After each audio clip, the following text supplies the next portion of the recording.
Hey, c'est Massis, j'espère que vous allez bien. Comme je vous l'ai dit dans ma précédente vidéo, j'ai collaboré avec la marque Confi pour vous présenter leur mini frigo. Si vous voulez comprendre tout le concept qu'il y a derrière, je vous invite à regarder la première vidéo.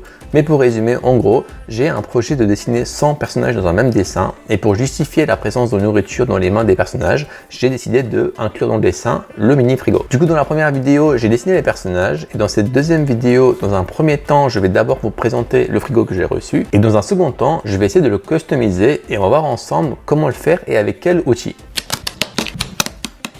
Une fois toutes les protections enlevées, on peut ouvrir la porte du frigo, notamment grâce à ce petit poignet qui est placé dessus. Et voici comment se présente l'intérieur. Ici en bas, nous avons la poignée qu'on va installer plus tard sur la porte. Donc ça, c'est sûrement le bac à légumes. Alors tout est très bien scotché, ça c'est plutôt pratique. Comme ça fait que dans les transports, et bien tout ce qui est à l'intérieur du frigo ne va pas s'envoler et risquer de se casser. Ça c'est la poignée qui est argentée, plutôt cool. Et ici, nous avons leur logo Confi. Donc c'est le mini frigo de la marque Confi. Il a un style rétro, notamment grâce à ses bords arrondis et son poignet argenté que j'aime beaucoup. Il passe avec n'importe quel type de décor et notamment grâce à sa taille, vous pouvez le placer un peu partout. Comme là, vous le voyez, je l'ai placé sur une commode. Pour les dimensions, c'est du 48 par 49 et par 50 cm, mais à l'intérieur, c'est un 47 litres.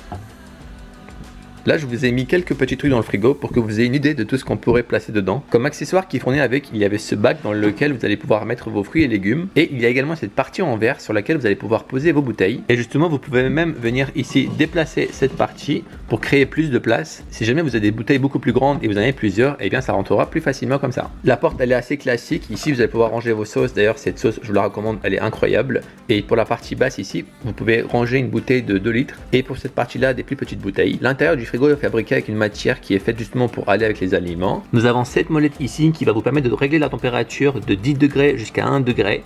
Et vous avez cette partie dans laquelle la température avoisine le 0. Donc si jamais vous voulez refroidir une canette très rapidement, ça va être très pratique d'avoir ça. Et comme vous le voyez, on voit déjà la glace qui se forme. Et si jamais votre surface est bancale comme ici, eh bien sachez que les pieds sont ajustables. Vous avez juste à venir tourner comme ça pour créer un équilibre et rendre votre frigo stable. Il existe en plusieurs coloris et le prix varie entre 140 et 170 € selon là où vous l'achetez. Personnellement, je le recommande pas mal aux étudiants qui n'ont pas forcément un grand budget ou beaucoup de place dans leur appartement. Ou alors à tous ceux qui aimeraient poser ça dans leur chambre pour avoir tout le temps de la nourriture et des boissons fraîches à portée de main. Maintenant, pour l'inclure dans le dessin, je pense qu'il serait plus intéressant de le faire en vrai en dessinant directement sur le frigo. Et pour ça, on va utiliser des Posca qui sont des feutres à base de gouache. C'est très pratique pour dessiner sur ce genre de surface. Il y a un style de dessin que j'ai toujours voulu faire mais que j'ai jamais osé, c'est le fait de faire des doodles. Parce que je trouve que ça demande pas mal d'inspiration et j'en ai jamais eu par rapport à ça.